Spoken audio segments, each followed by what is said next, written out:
Yay! Oh my goodness. Yay. Hello, everyone. It's Friday. It's Fierce Female Friday. And we have so much goodness to share with you today.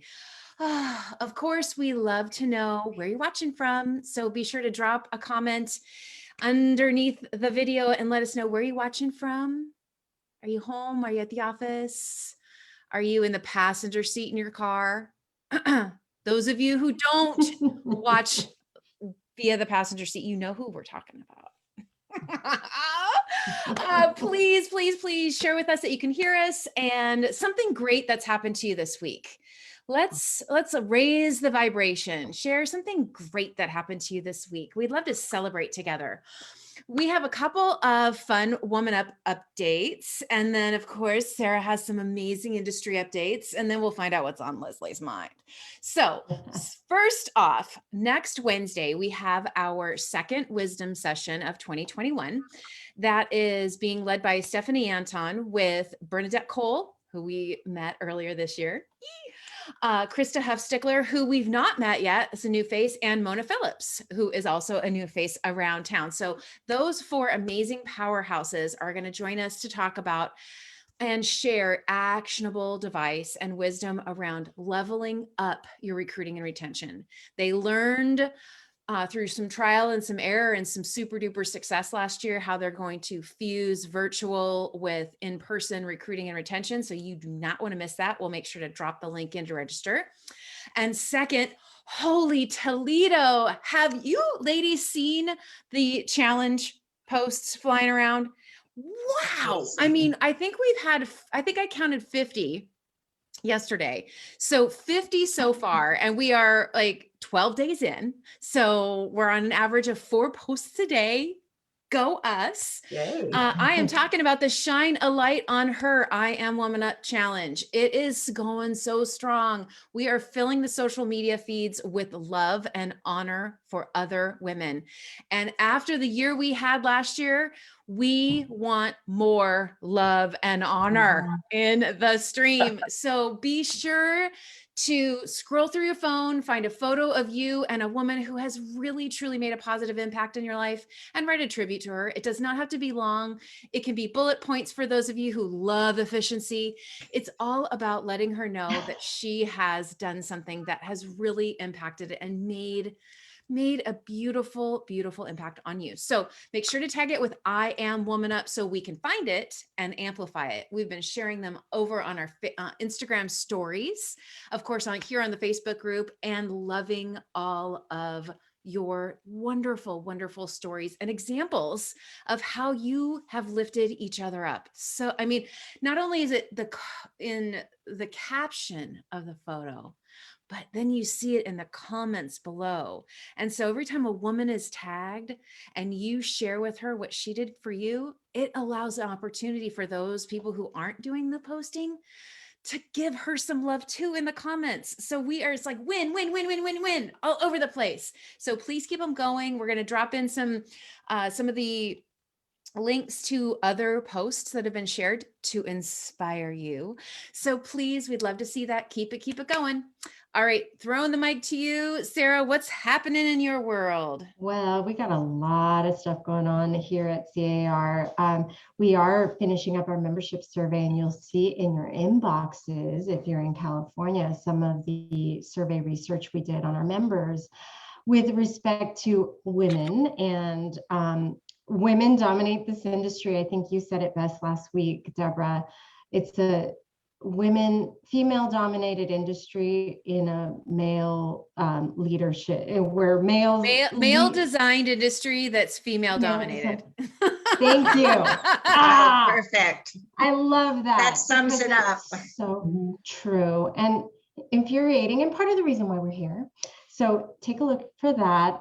We'll share the infographic in the stream below. And the other thing we're looking at, the big news this week, in a plot twist, President Biden was supposed to sign the American Rescue Plan that passed in the Senate and the House today, but he actually signed it yesterday because he is so wants to get this stuff out, which means that if you qualify I think some Americans can get the $1,400 stimulus check as soon as this weekend.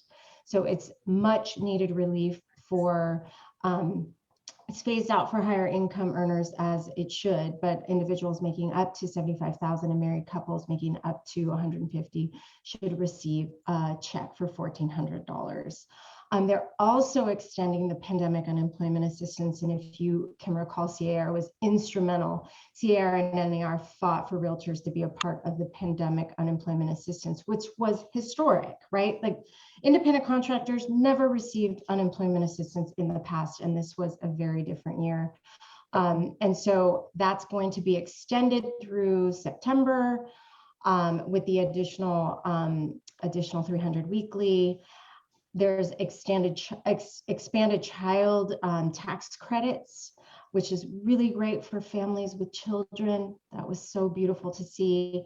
There's more money, $7 billion for forgivable PPP loans. That is forgivable PPP loans. So if you have not had that need or have just not desired to apply, but you need it, this is a forgivable loan, and I would highly recommend doing that. If you're a part of California Association of Realtors, we have a wonderful resource in our transaction rescue, and our guy, Mark Farfel, walks through everyone, holds your hand, and if you have questions, just give us a call.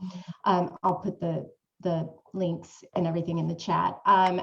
15 billion more for EIDL loans, which is the emergency injury disaster loans, all stuff to help people, help businesses, small businesses in particular, who have been severely impacted by the pandemic. More rental assistance. So starting on Monday in California, if you're a landlord, and I know many of our members and our Woman Up community are landlords, you can start to apply for funds for landlord relief. And so if a tenant has not paid mortgage and you're struggling, there is help out there for you. So that's my update. That's what's happening at CAR, and I'll pass it on to Leslie. Good afternoon, everyone. Great to be here. I have a wonderful book to recommend that I can't wait to tell you about. And it's so good that I literally read it in 3 days, which I am usually the slowest reader, believe it or not. But I read The Empathy Diaries by Sherry Turkle in 3 days. And if you recognize her name, it's because she's a very well-known professor, researcher at MIT, who for the last 30 years has looked at the relationship between people and technology. So she wrote, you may have heard some of her other books, Alone Together, Reclaiming Conversation, Life on the Screen. Just could not have kind of anticipated where the world was going. But this book is very different. It's about her life story that goes from birth in 1948 to 1985. So there's 3 primary sections. And I think what I found most fascinating about it was her introspection about growing up in the family of origin that she grew up in, and it was in New York City in one of the boroughs, and how this impacted her. And she includes this famous, very short poem, My Mother Was My First Country, the first place I ever lived. And then she talks about needing to build a home for oneself in another place, to learn to be oneself. So there's a tremendous tie there with her mother, who died when she was still in college and hid her cancer from her daughter. And she tries to understand, how could I have missed the sign? She goes, I was brought up not to ask a lot about what matters, that I knew from the start should be shrouded in silence. My special instructions were to suppress what I suspected. So this idea of it's not said, but you should just kind of get it. And then this one really hit me. She's talking about her aunt, her grandmother, and her mother. And she goes, we 4 Bonowitz women felt safe with my grandfather. We believed that if we were physically threatened, he would save us. We pampered him and ignored his emotional carelessness with us.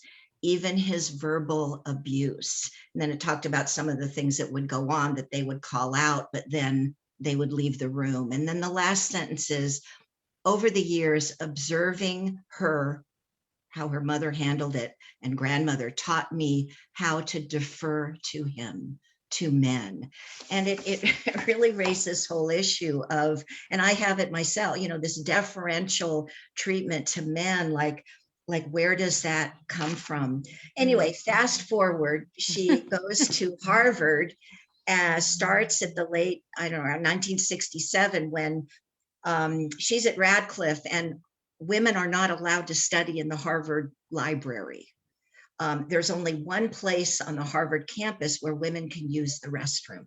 So she started at a time when all of these kind of structures that kept women in their place were absolutely blown up. And, you know, she looks at research that's done only on men. It's like, why are you doing it only on men? And they said, well, our base case was in the military. And so we're keeping kind of, you know, a comparative thing going on. And she said, that made sense to me. And she goes, I find it helpful to think about those days because it reminds me how sexism, like racism and authoritarianism, can seem invisible when they are familiar.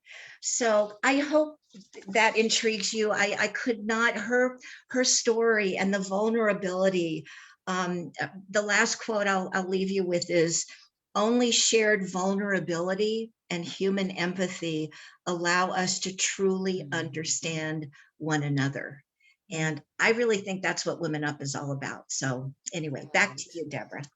Well, you know, Leslie, you inspired me because I want to say in the period of like 10 minutes, you were sending like the link to it. I just heard this. Oh my God. Oh my God. And so I downloaded it and I'm listening to it on Audible on my walk. We will discuss. It is so good. It is so good. And I remember the first time I was actually introduced to her was her TED Talk on the disconnection of basically of how social media has made us less connected than not. And she really starts some really great conversations. So it's fun to learn about her and her wackadoodle dad, and like her whole family is just, it reminds us that, you know, we all have a past, we all have a story, her story.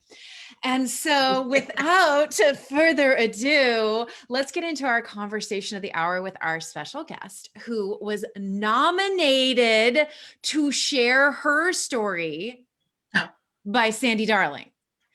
And I'm saying this, I'm going to say it again. She was nominated to share her story by Sandy Darling. Sandy said, I have a spotlight and I have an amazing woman in my life. I'm going to shine it over there. And she sent us a note. She sent us some information about Desrie and said, you have to know this woman. And ta-da! Here we are. So Desrie Van Putten is the president of Guarantee Real Estate. She's a longtime resident of the Fresno, Clovis area since the late 90s. And she began her real estate career in 2010 when she joined Guarantee Real Estate's Fig Garden office. In 2015, she was promoted to sales manager. In 2017, Desrie, together with Sandy Darling, sales manager, successfully merged the Fig Garden and Flex offices into what is currently the Guarantee Real Estate Fig Garden office, providing support and leadership for almost 100 agents. You notice how two women work together, they collaborated, because remember we say around here is psst, psst, women support women. Don't know if you've heard. Okay, so in November of 2019, she accepted the position of Madam President of Guarantee Real Estate, Central California's leading real estate brokerage. So welcome to the show, Desrie. We are so thrilled to have you here. How are you? Thank you. First of all, I love me some Sandy Darling.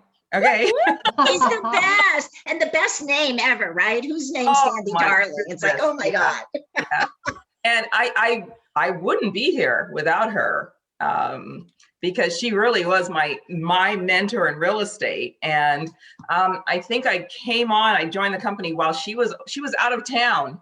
And I remember thinking Sandy Darling was a legend. And I remember being so nervous to meet her when she came back. And it's been a wonderful friendship and mentoring relationship as well. So I'm truly honored that she would nominate me. I really am, because she's an amazing woman, as you all know. Yeah, she actually spoke at our inaugural Woman Up conference in 2017. I was there, and I remember being so proud of her. Yes. Yes. So Desrie, let's talk a little bit about that journey to president, right? You are a president of a huge real estate company in California. So what did that journey look like? And what were the challenges along the way? You know what? I think, it's one of those things where it's a good thing you didn't know what you were going to be doing. And so you're just doing life and learning and growing. And it was not on my radar. It definitely wasn't planned at all. But when things happen, sometimes doors are opened and you are forced to stop and look at what your skill set may be or what you might be called to do. And I really was looking at coasting gently through my last 20, 30 years of work. And I thought, real estate, beautiful. I will be able to set my schedule, right? What we've always heard. And I'm going to travel and all these wonderful people I know. I'm going to sell them houses and I thought, this is just going to be a wonderful, comfortable phase of my life. But you know what? I realize now as I'm thinking who I am is, okay, there's a task. There's a problem. Okay, well, what's the best way to do it and take care of it? And I do remember being one of those 2 or 3 people who were in the office at 8:30 in the morning and were there at 5 o'clock, and I looked at it as a job. And now I'm looking back, I'm thinking that's probably part of it, is just taking seriously whatever's in front of you at that moment. Wow. So can I ask a specific question for the Woman Up community? Because this is something that we often, hold our own selves back. Were you recruited for this position as president, or did you ask for it? And I was recruited. Yes, wow. I was recruited for it. In fact, when I was first approached, my response was no. And I was listen, there's a pattern here. We do that.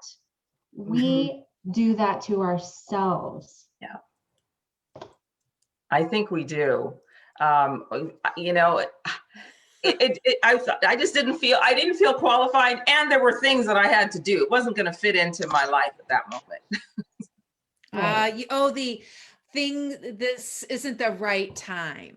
Right. You got it. Exactly. When I lose 10 pounds, I'll be happier. When I'm, this age, I can get married. When I'm this age, I should have kids. Oh my gosh, we should on ourselves and wait. Oh my goodness. So you weren't looking at it as an incredible opportunity.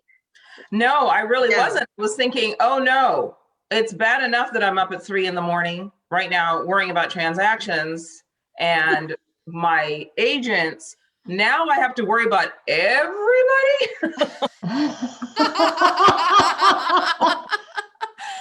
That did not seem glamorous to me. No. You know what? A light bulb just went on for me, Deborah and Leslie, because Woman Up started because we have a significant, I talked about it, 60% of our industry are women. Yet when you look at the top of the brokerage firms, they are dominated by men. Those are, and you connected a dot for me. Not that I didn't already know what was happening, but this is really part of the reason why is that we don't step into these roles A, because we don't feel qualified, or B, because we are so, we have that maternal instinct and we're so worried about other people that we don't feel that we're qualified enough to care for those other people. Did I kind of, You got it. Deborah? Yeah. Yeah. Oh no, I'm Yeah. tracking with you. I'm picking I up what you're mean- putting down. Yeah. I think, I would also weave in something that Desrie just said, and that is around, I don't know if I want to be wiping other people's mouths right now. Like this whole concept of, I've spent my life doing this. I'm in this stage of my life. Do I really want to care and nurture for a whole nother group of people? And that is a real thing, because we know this. And Desrie, I don't know if you use this in any of your marketing or any of the conversations you have, but women tend to say, my brokerage is like my family. I rarely hear men say that. Right. I rarely hear them do that. And so It's a there different level of is care. something, there's It's a something going on in different- here. It's a different level of care. It is. That's very interesting too that you say that, because I intentionally do not say family and say community instead, Mhm. Yeah. Yep. because we all have families. So Right. did We you have- see, Mhm. Desiree, did you see becoming a CEO as having just more of your old job, or did you see it as kind of a leadership on a larger stage, or how did you see it that made you kind of retract from it? I think you articulated that really well. I think I saw it more as leadership on a larger scale, because I think I had reached a comfortable place Right. with my office.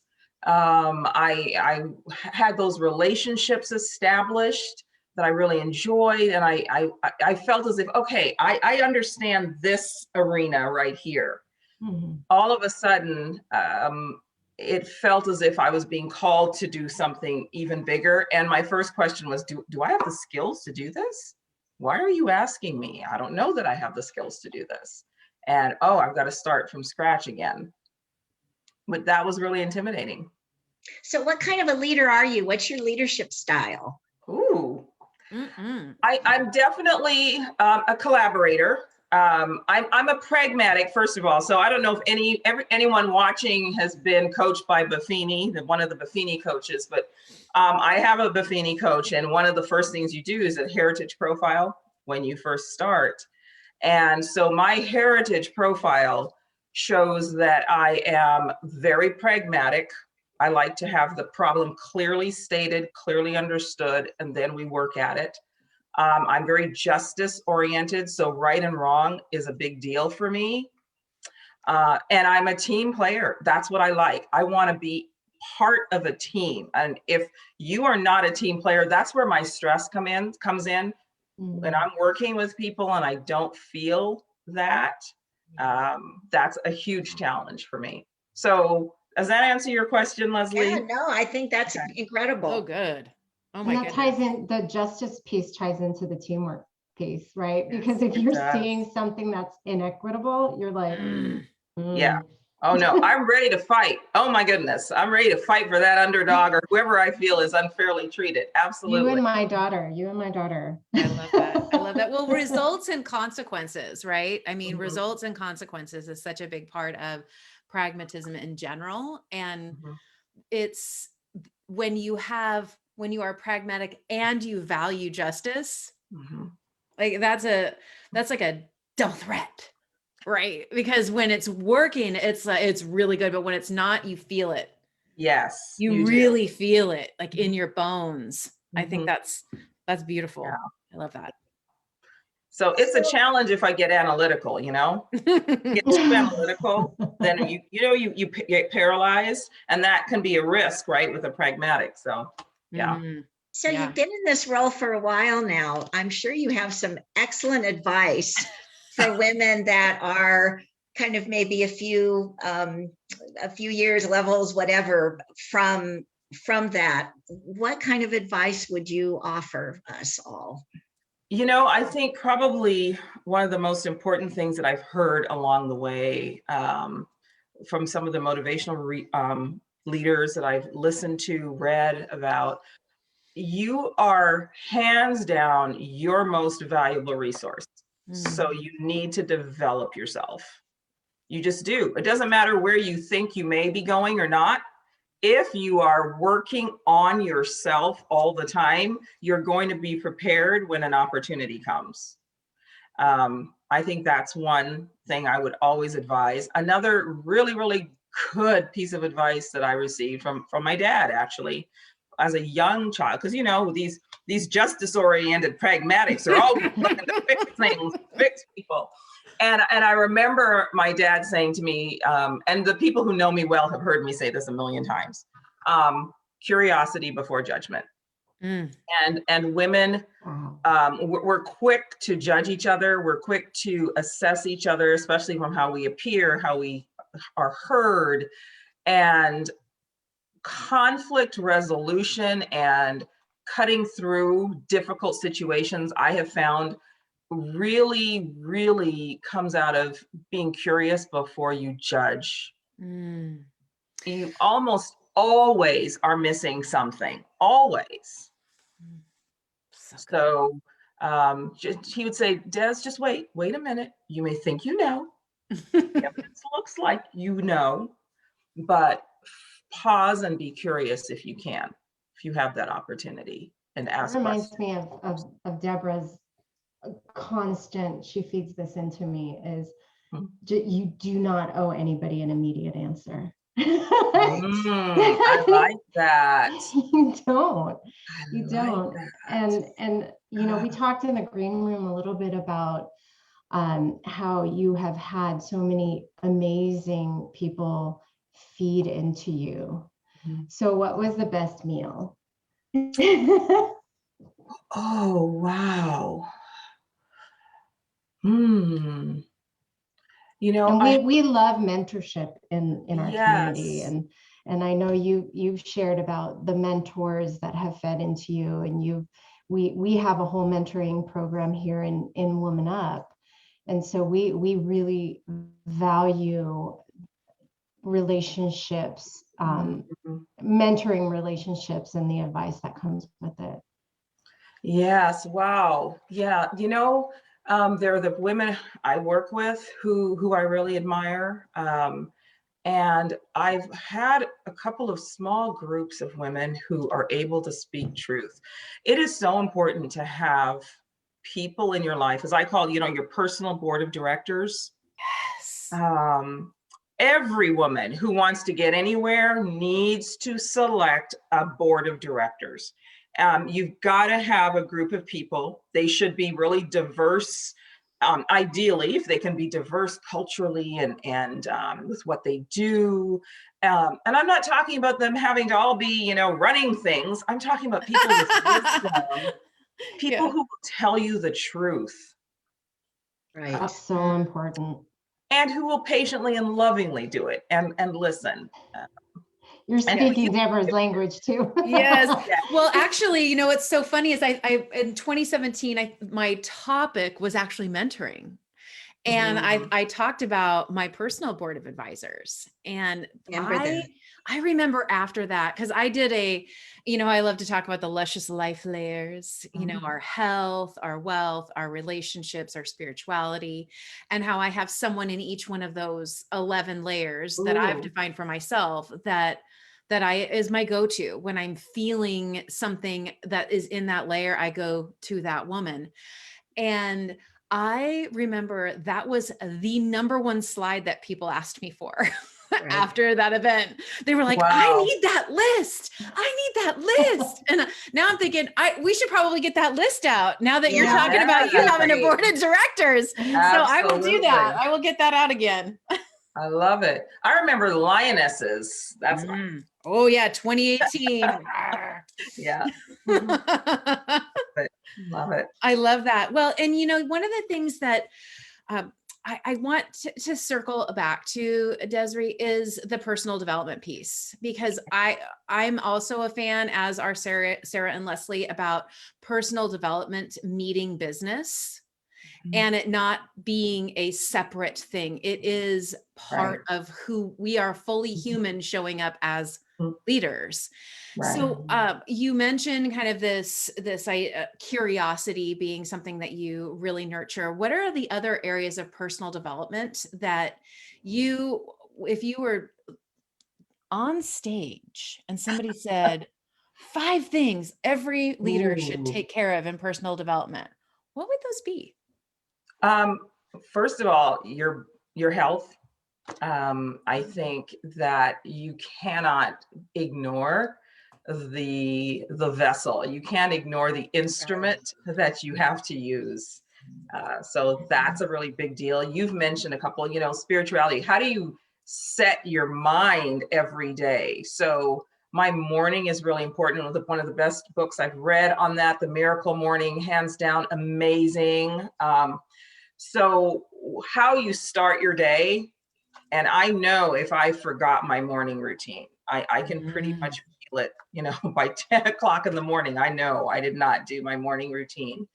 What time do you get up in the morning, just to be super oh, specific? I knew you were going to ask that. Oh, no, I get up at between 5 and 5:45.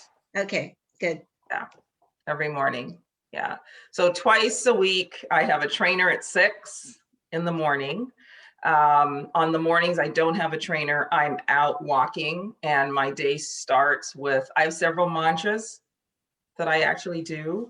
I have a personal prayer that I say every morning. I have a mantra that's written, that's tucked into the wallet around my phone. That's kind of my mantra for my work, for my company, just to keep my eyes on the prize. And because there's so many days where I come home and I'm like, oh no, what was I thinking? Am I really going to do this? And I pull it out the next day and I'm like, yes, I am. Yes, I am. I'm glad you shared that, because I have those thoughts as well. Like, oh my Appreciate God. the specifics. It's nice to know exactly what you're talking about. So yeah, so those, I would say, yeah, the other thing that I have to tell myself often is that a mentor said to me is, remember courage. And I don't remember who the original author is of this, one of you might, but courage is what you do when you're scared. Right. And that I'm always telling myself, by this time tomorrow, I'll be done. I'll be finished with this. Or by this time, Desrie, it's okay. You can survive it. You'll be okay, because this too will pass. And that's important. That helps me get through a lot. Oh, that's so good. Soaking that in. I can't wait to listen to the replay. I feel like you're singing my song to me, Desrie. Yeah. And it's so beautiful. It's so beautiful. Thank you. That was so sweet.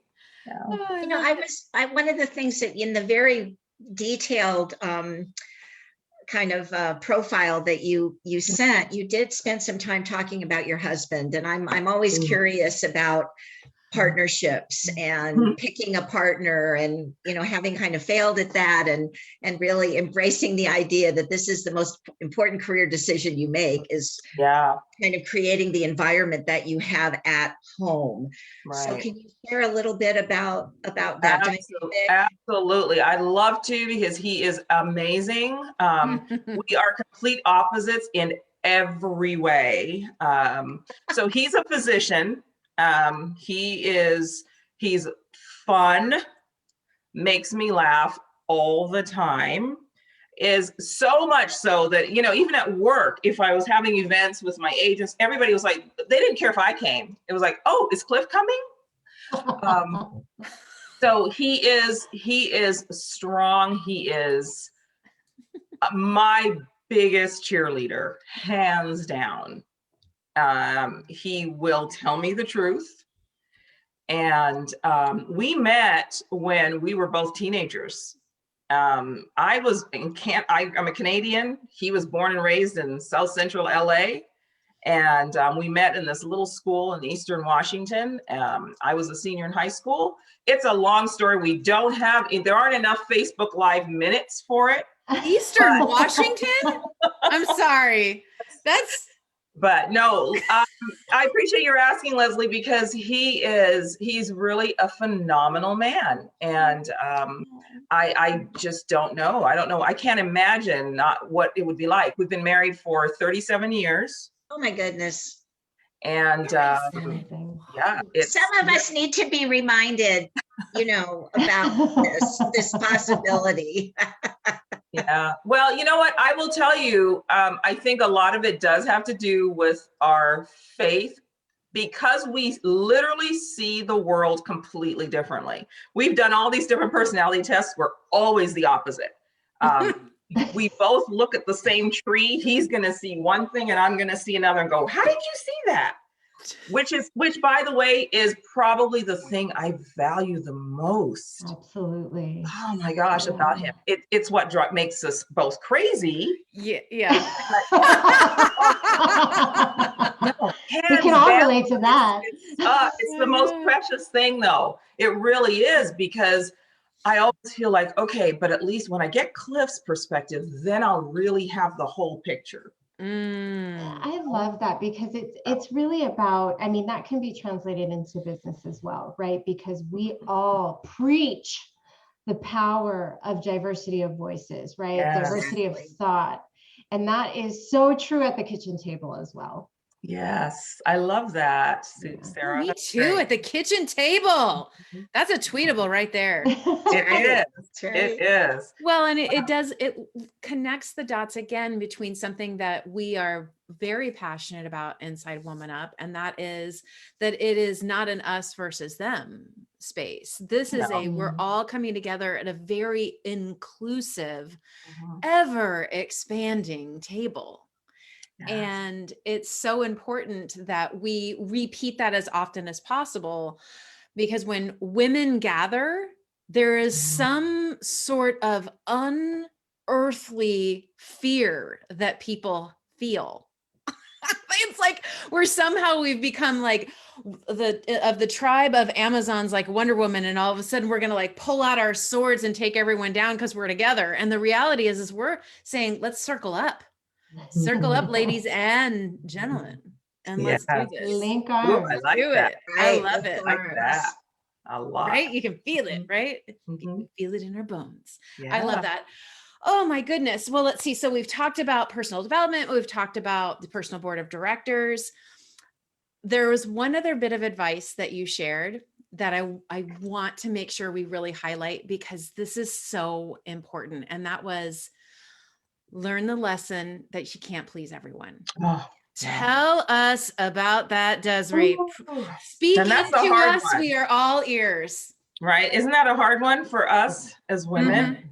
Our need for approval, right? Women just feel like we're supposed to get approval and affirmation. And I would have to say, this job alone has highlighted that for me. And I think for women who have ambitions to lead large groups of people, no matter what it is you're going to do, you've got to be able to, as I said, I think in one of my comments was, we better grow a thick skin.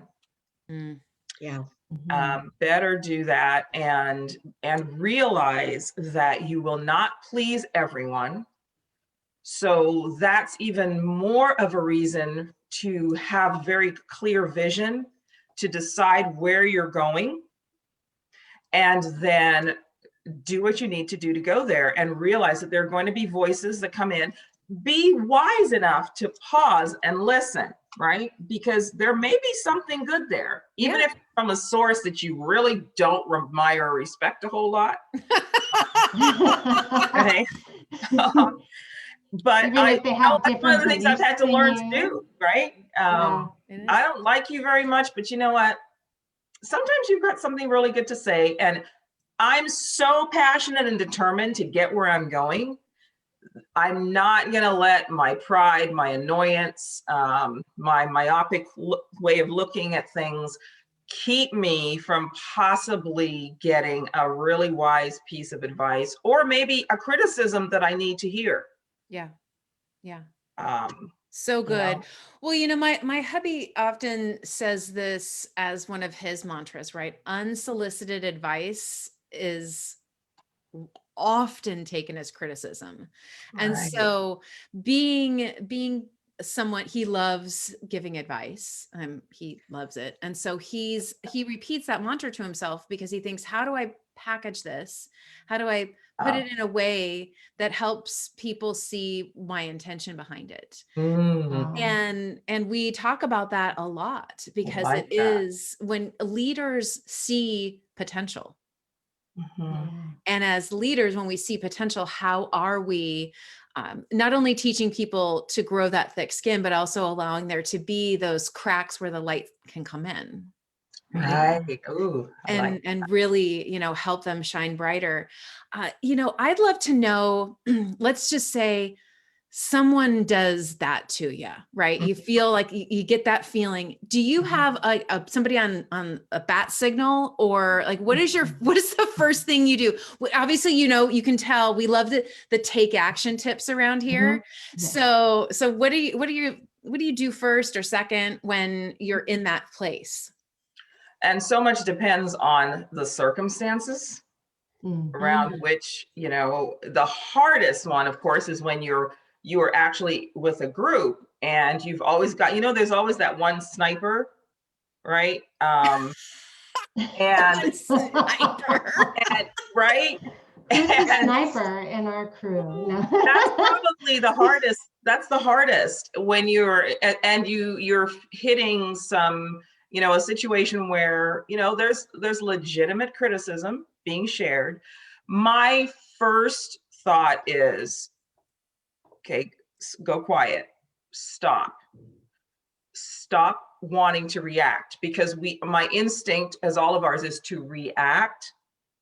And so I try to tell myself, okay, respond. Now what's responding gonna require?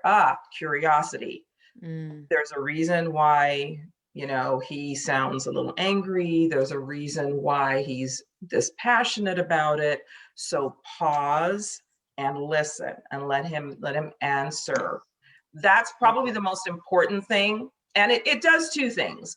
That the other person actually feels heard. Sometimes it disarms them if the tone that they're taking, they realize, whoa, wait a minute, I really didn't need to do that. If you react, you just escalate, right?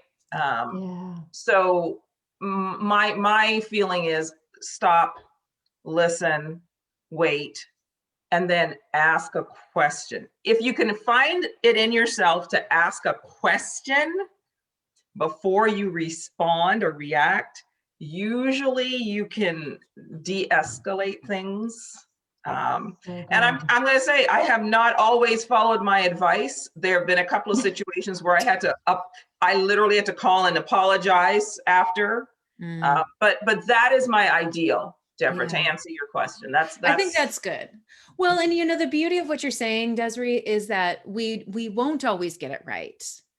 And the most important thing is to pause. I love the word pause. It's one of my favorite words.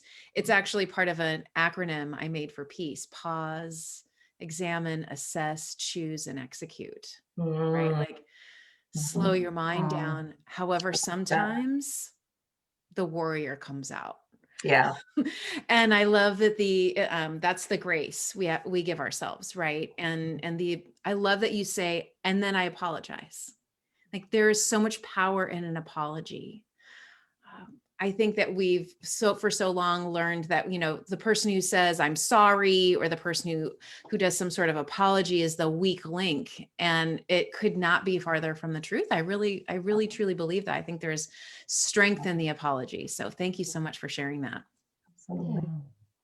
Desrie, one of the things as we kind of get towards the end here, and I know Sarah wants to talk about something super important as well, but I want to just give you a chance to weigh in on anything else involving your brokerage, leadership, your agents, Sandy Darling. We don't want to close this out without giving you an opportunity to maybe say some things that might be on your mind that might be helpful for our community. Oh, wow.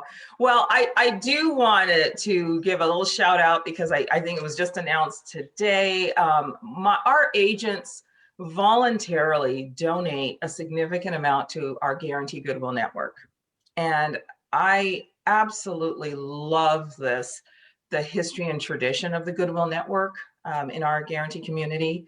And I just admire that so much. And it's not the top producers, it's agents who might only do 1 or 2 deals, but just having that feeling, that sense of generosity towards our community, I love that.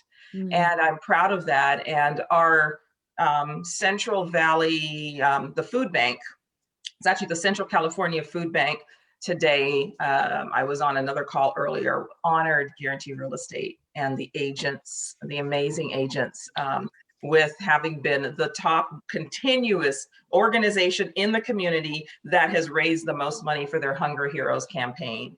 So I want to shout out to our amazing agents and the agents who represent each of our offices on our Guarantee Goodwill Network committee.